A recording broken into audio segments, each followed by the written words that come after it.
We're here with bonsai expert Mark de Cruz. You're joining us, Larry Lamb, as well.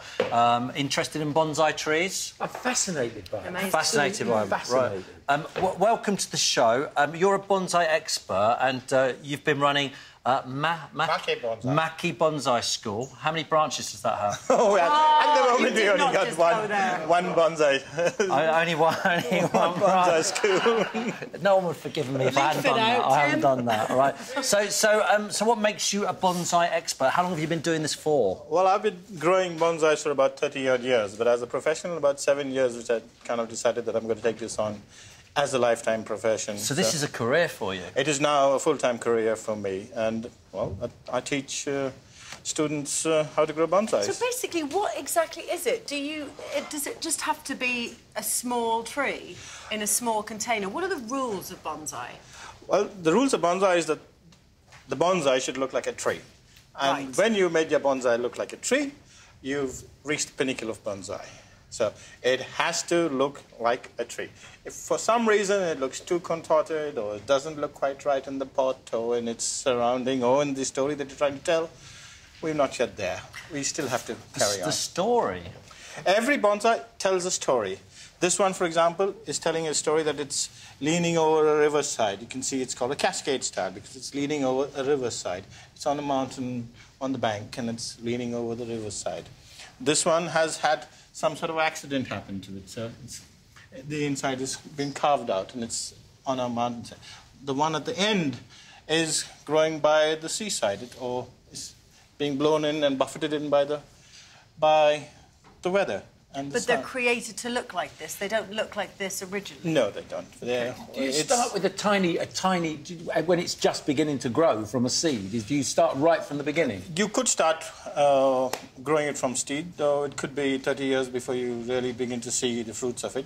The better option is to collect one or to go to a bonsai nursery and get what we call a pre-bonsai, but that's stock for bonsai, where the nurserymen have grown it for a long time before it's ready to be bonsai. Right. So how big does it have to get before it's considered not to be a bonsai? Because this looks very big to me. I would have thought bonsai was much smaller, like the one in front.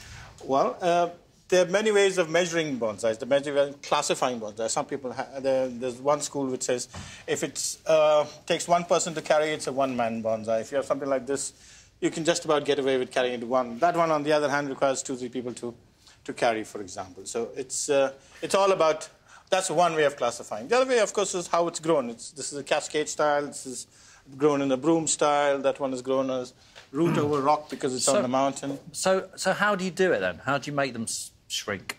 Sorry, not grow.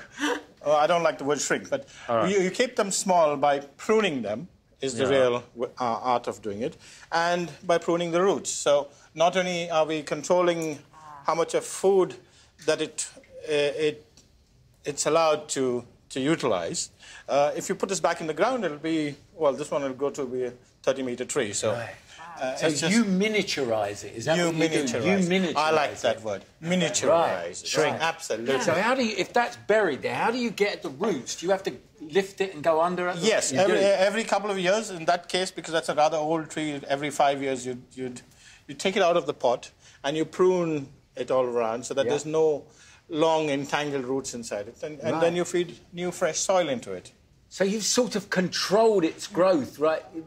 Yes. Literally. Because it's a tree. So that's miniaturised the leaves and everything. So if you left it, it would just all get bigger and bigger and it would all finish up. So the leaves would become the normal size. Yes. Oh, so are the leaves smaller as well? The leaves also shrink with time, with age on the tree. Really? So that's quite an old tree. So it has shrunk. How old is this one? It's about 60 years old. Wow. Yes. So these leaves would be 3, 4, 5 times the size, yeah? Those leaves are about 4 inches, so 10 centimetres. Right, so like 20 times the size, yes.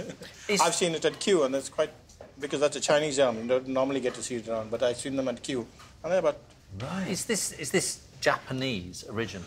No, the Japanese have brought it to the rest of the world, but it's actually originated in China. And they started growing them as gargoyles, so they had them as, they call them green dragons, and they put them in front of the house to ward off evil spirits. And that's the real way it started.